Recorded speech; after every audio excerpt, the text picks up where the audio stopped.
हृदये निधयेतिना श्रीवेङ्कटनिवासाय श्रीनिवासाय मङ्गलम् लक्ष्मी सविभ्रमालोक सुभ्रूविभ्रमचक्षुषे चक्षुषे सर्वलोकानां वेङ्कटेशाय मङ्गलम् श्रीवेङ्कटाद्रिशृङ्गाग्रमङ्गलाभरणाङ्ग्रये मङ्गलानां निवासाय श्रीनिवासाय मङ्गलम् सर्वावयव सौन्दर्य सम्पदा सर्वचेतसां सदा सम्मोहनायास्तु वेङ्कटेशाय मङ्गलम् नित्याय निरवध्याय सत्यानन्दचिदात्मने सर्वान्तरात्मने श्रीमद् वेङ्कटेशाय मङ्गलम् स्वतः सर्वविदे सर्वशक्तये सर्वशेषिने सुलभाय सुशीलाय वेङ्कटेशाय मङ्गलम् परस्मै ब्रह्मणे पूर्णकामाय परमात्मने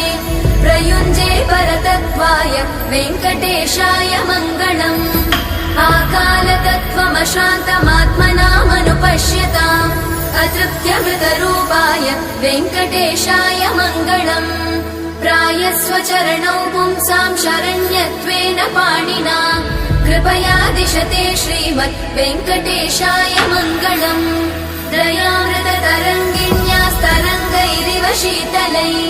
अपाङ्गैः सिञ्चते विश्वम् वेङ्कटेशाय मङ्गलम् स्रग्भूषाम्बरहेतीनां सुषमावहमूर्तये सर्वातिशमनायास्तु वेङ्कटेशाय मङ्गलम्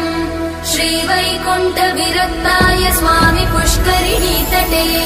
रमया रममाणाय वेङ्कटेशाय मङ्गलम् श्रीमत्सुन्दरजामातृमुनिमानसवासिने सर्वलोकनिवासाय श्रीनिवासाय मङ्गलम् मङ्गलाशासनपरैर्मदाचार्य पुरोगमै सर्वैश्च पूर्वैरचार्य सत्कृतायास्तु मङ्गलम्।